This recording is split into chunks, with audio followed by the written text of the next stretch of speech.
தமிழ் தேசிய மக்கள் முன்னணியின் கூட்டணி வியூகம் வெற்றி பெற்றுள்ளதா?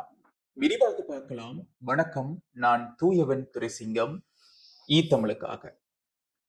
தமிழ் தேசிய மக்கள் முன்னணி இந்த முறை வடக்கு கிழக்கு மாகாணங்கள் தழுவி தங்களது வேட்பாளர்களை களமிறக்கியிருந்தார்கள். அதற்கு முன்னர் தமிழ் தேசிய மக்கள் முன்னணி கூட்டணி ஒன்றை உருவாக்கி இருந்தது. அந்த கூட்டணியில் சிறிகாந்தா தலைமையிலான தமிழ் தேசிய கட்சியும் தமிழ் தேசிய பசுமை இயக்கம் ஐங்கரநேசன் அவர்களினுடைய குழுவும் இலங்கை தமிழரசு கட்சியிலிருந்து பிரிந்த KV தவராசா அவர்களது அணியினரும் தமிழ் மக்கள் கூட்டணியிலிருந்து பிரிந்த அருந்தவபாலன் அவர்களது அணியினரும் ஒன்றிணைந்து தமிழ் தேசிய பேரவை என்கின்ற ஒரு கூட்டணியை அமைத்திருந்தார்கள். இந்த கூட்டணி தமிழ் தேசிய மக்கள் முன்னணியினுடைய முயற்சியினால் உருவாக்கப்பட்டது.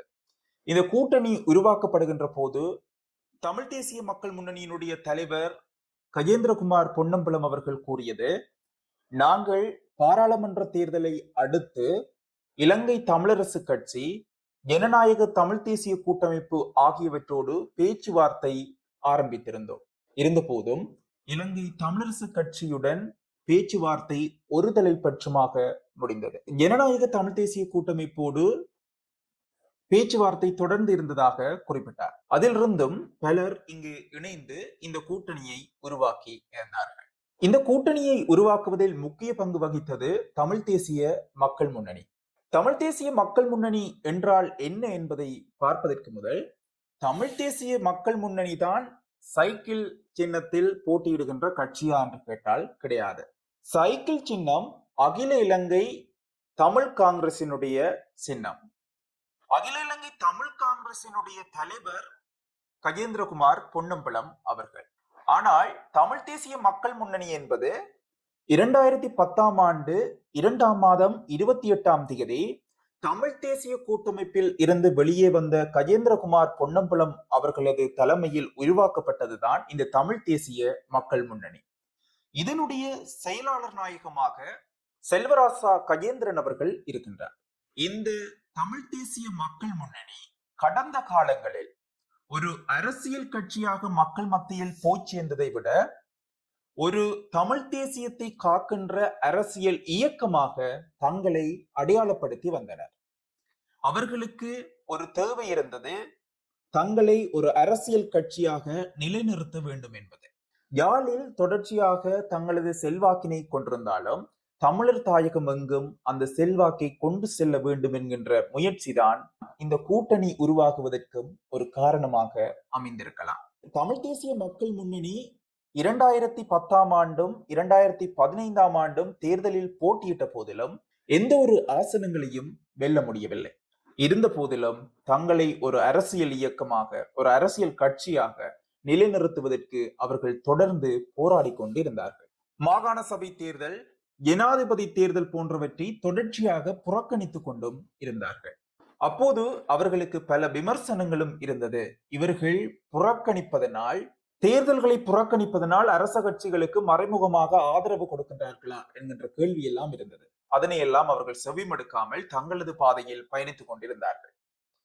2020ஆம் ஆண்டு நாடாளுமன்ற தேர்தலில் ஒரு ஆசனத்தை பெற்று மற்றொரு மேலதிக தேசிய பட்டியல் ஆசனத்தையும் பெற்றுக் கொண்டார்கள். 2 ஆசனங்களோடு கஜேந்திரகுமார் பொன்னம்பலம் அவர்களும் செல்வராசா கஜேந்திரன் அவர்களும் பாராளுமன்றம் சென்றார்கள். செல்வராசா கஜேந்திரன் அவர்கள் வன்னி மற்றும் கிழக்கு மாகாணத்தினுடைய பிரதிநிதியாக பாராளுமன்றத்திற்கு தேசிய பட்டியலூடாக தமிழ் தேசிய மக்கள் முன்னணி சார்பில் சென்றிருந்தார். இது அவர்களினுடைய அரசியல் கட்சி உருவாக்கப்பட்டதன் பின்னர் அவர்களுக்கு கிடைத்த வெற்றி. பின்னர் 2024ஆம் ஆண்டு நடைபெற்ற தேர்தலில் அவர்களினால் மீண்டும் ஒரு ஆசனத்தை தான் பெற்றுக்கொள்ள முடிந்தது. அதன் பின்னர் தான் கஜேந்திரகுமார் பொன்னம்பலம் அவர்கள் இந்த கூட்டணி அமைக்கின்ற முயற்சிகளை மேற்கொண்டிருக்கின்றார். இலங்கை தமிழரசு கட்சி ஒருதலை பட்சமாக வெளியேறி இருக்கிறது. இந்த கூட்டணி அமைக்கப்படுவது முக்கியமான விடயம் அல்ல. கூட்டணி அமைக்கப்படுவது என்பது காலங்காலமாக மாறி மாறி நடக்கின்ற ஒரு விடயம். இந்த கூட்டணியினூடாக இந்த தமிழ் தேசிய மக்கள் முன்னணி தமிழர் பரப்பில் ஏதாவது ஒரு விடயத்தை நிலைநிறுத்தி இருக்கிறதா என்கின்ற கேள்வி வந்தால் நிச்சயமாக நிலைநிறுத்தி இருக்கிறது. இந்த தேர்தலில் பெரும்பான்மையான இடங்களில் பல ஆசனங்களை பெற்றிருக்கின்றார்கள். அவர்கள் பெற்றுக்கொண்ட ஆசனங்கள் தொடர்பான விரிவான தகவலை இப்போது பார்க்கலாம். வடமாகாணத்தில் தமிழ் தேசிய பேரவை எத்தனை ஆசனங்களை பெற்றிருக்கிறது, எந்தெந்த பிரதேச சபைகளில், எந்த நகர சபைகளில், எந்த மாநகர சபைகளில் பெற்றிருக்கிறது என்பது தொடர்பான விரிவான தகவல்களை இப்போது பார்க்கலாம். முதலில் யாழ்ப்பாண மாவட்டம் யாழ் மாநகர சபை தகவல்.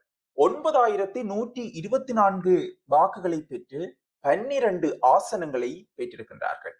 வெல்வெட்டித்துறை நகர சபையில் 1558 வாக்குகளை பெற்று 7 ஆசனங்களை பெற்றிருக்கின்றார்கள். குறிப்பாக இந்த வெல்வெட்டித்துறை நகர சபையில் முன்னாள் பாராளுமன்ற உறுப்பினர் சிவாஜிலிங்கம் அவர்கள்தான் நகரபிதாவுக்கான பிரதான வேட்பாளராக அறிவிக்கப்பட்டு போட்டியிட்டிருந்தார். அவரும் வெற்றி பெற்றிருக்கின்றார். குறிப்பாக இங்கு தமிழ் தேசிய மக்கள் முன்னணி தான் ஆட்சி அமைக்கப் போகிறது என்பதும் குறிப்பிடத்தக்க விடயம். பருத்தித்துறை நகர சபையில் 2045 வாக்குகளை பெற்று 5 ஆசனங்களை கைப்பற்றியிருக்கின்றார்கள். சாவகச்சேரி நகர சபையில் 2959 வாக்குகளை பெற்று 6 ஆசனங்களை கைப்பற்றியிருக்கின்றார்கள். காரைநகர் பிரதேச சபையில் 833 வாக்குகளை பெற்று 2 ஆசனங்களை கைப்பற்றியிருக்கின்றார்கள். ஊர்காவத்துறை பிரதேச சபையில் 1371 வாக்குகளை பெற்று 3 ஆசனங்களை கைப்பற்றியிருக்கின்றார்கள். நெடுந்தீவு பிரதேச சபையில் 158 வாக்குகளை பெற்று 1 ஆசனத்தை கைப்பற்றியிருக்கின்றார்கள்.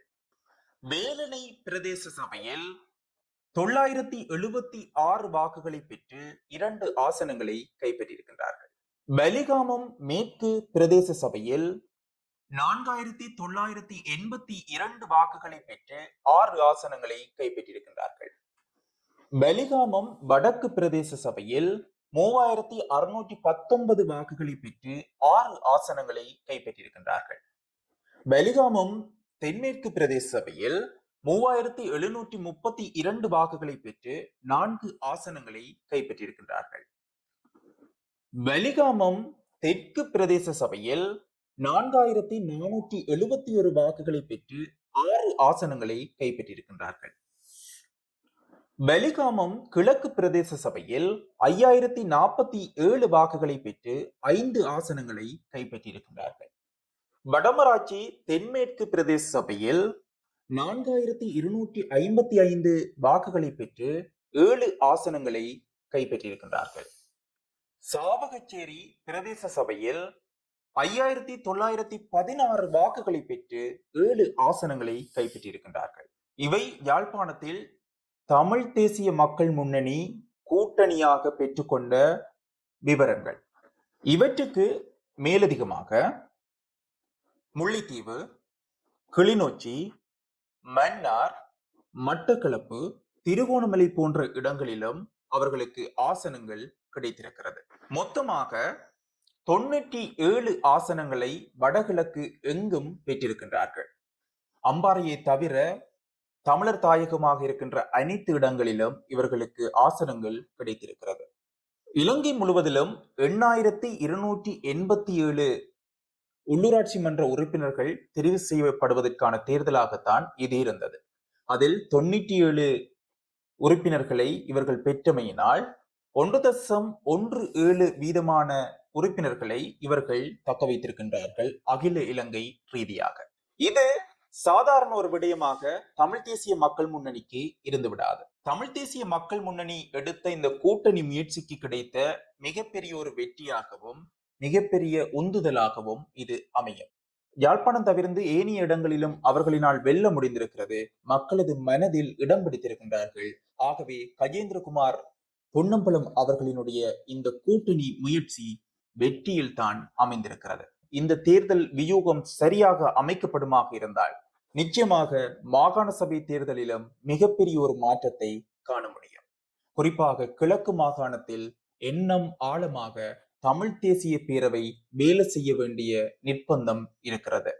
ஏனென்று சொன்னால் வட மாகாணத்தில் பெற்றுக்கொண்ட உறுப்பினர்களின் தொகையில் பார்க்கும்போது சற்று குறைவான தொகையில்தான் கிழக்கு மாகாணத்தில் தமிழ் தேசிய பேரவையினுடைய வெற்றி அமைந்திருக்கிறது.